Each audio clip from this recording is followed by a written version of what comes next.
ஒரு சொந்தக்காரங்க மாதிரி வந்து எட்டி பார்த்துட்டு ஒரு நாள் போனா அந்த குழந்தை என்ன பிடிக்கும், அதுக்கு என்ன சாப்பிட பிடிக்கும், அது எந்த டைம்ல தூங்கும், எதுவுமே தெரியாது. எதுவுமே தெரியாம நீங்க எப்படி டிசைட் பண்ண முடியும்? இதெல்லாம் தான்டா பேராண்டி கால கொடுமை. தனியா நான் வளர்த்தா நான் நல்லா வளர்ப்பேன்ற கான்ஃபிடன்ஸ் என்கிட்ட இருக்கு சார். அந்த இல்ல கான்ஃபிடன்ஸ் நீங்க தனியா வளருங்க, நல்லா வளருங்க. ஆனா இங்க என்னன்னு கேட்டா அப்பாவுக்கு அந்த குழந்தை மேல எந்த ஹோல்டுமே இல்லையே. பெருமைய பாரு. வேண்டாம் சார். ஏன் சார்? எதுவுமே இல்ல. என்னம்மா இது அதெல்லாம் ஆமா, எதுவுமே இது இல்லன்னு கொஞ்சம் தான் சார் நான் சொல்றேன், தப்பா நினைக்க வேண்டாம். இது உங்களுக்கு கொஞ்சம் ஹார்ஷா இல்லையா? எவ்வளவு கேவலமான பிறவிங்க இல்ல நம்ம. அது வேண்டாம்னு சொல்ல நீங்க யாரு? 18 வயசுல நாளைக்கு வளர்ந்து நின்று நீ எங்க அப்பாட்ட இருந்து பிரிச்சு வச்சா அந்த பையன் கேட்டா நீங்க என்ன பதில் சொல்லுவீங்க? யாரா இருக்கீங்களா? இருந்தா தைரியமா சொல்லுங்க. கேட்க மாட்டான் சார் என் பையன். எப்படி சொல்றீங்க? எனக்கு தெரியல. கேட்பாங்கிறதுக்கு ஒரு ப்ராபபிலிட்டி இருக்குன்னா கேட்க மாட்டாங்கிறதுக்கு ஒரு ப்ராபபிலிட்டி இருக்கு. ஆனா எல்லா முடிவும் நீங்க எடுக்கிறீங்க. ஆனா எனக்கு என்ன வேணும், நான் எப்படி இருக்கணும்னு ஆசைப்படுறேன்னு நினைக்க மாட்டீங்க. நான் வந்து பிறந்ததுலேருந்து பார்த்தா எங்கள் அப்பா அப்பா நேரில் பார்த்ததே கிடையாது. எனக்கு 32 வயசு ஆகுது.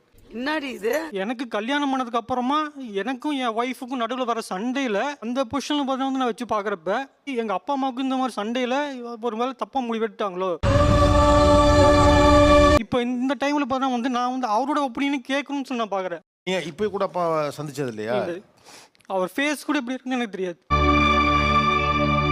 6th 7th படிக்கிறப்ப நான் அந்த டிவோர்ஸ் பத்திரம் இருக்குல்ல, அந்த இதில் எங்கள் அம்மாவும் அப்பாவும் ஒரு கல்யாண ஃபோட்டோ பண்ண இருந்துச்சு. அது மட்டும்தான் எனக்கு தெரியும். இப்போ 32 வயசு இந்த மனுஷனுக்கு. இப்போ அவருக்கு அந்த ஏக்கம் இருக்கு, அப்பா கூட வளரல. ஏன்னா இப்போ அவர் குழந்தையோட விளையாடுறப்ப எங்க அப்பா இதெல்லாம் நினைச்சிருப்பானே, ஆசைப்பட்டிருப்பானே, நான் ஏங்குறான். ஒரு குடும்பம் உடஞ்சு போகாம இருக்க ஒருத்தர் எவ்வளவு தியாகம் பண்ண வேண்டியது இருக்கு. நீங்க சொல்றீங்க அவங்க அப்பா கேட்கவே மாட்டான், அவங்க அப்பா பத்தி அவன் கவலைப்படவே மாட்டான், எல்லாம் சொல்றீங்கல்ல.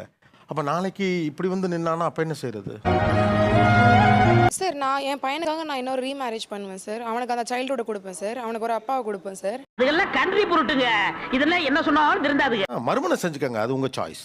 பட் நான் என்ன சொல்ல வரேன்னா, அந்த அப்பாவுக்கு பிள்ளையை பார்க்கணும்னு ஆசை இருக்கு, அவருக்கு பாசம் இருக்கு, அதையே நீங்க தடுக்கிறீங்கன்னு கேட்கிறேன். கரெக்ட், நியாயமான பேச்சுப்பா. அப்ப அதை நம்ம அனுமதிக்க தானே வேணும். அனுமதிக்கணும் சார், கண்டிப்பா. ஆனா வராதவங்க நம்ம எதுவும் பண்ண முடியாது. வராதவங்களும் ஒண்ணும் பண்ண முடியாது.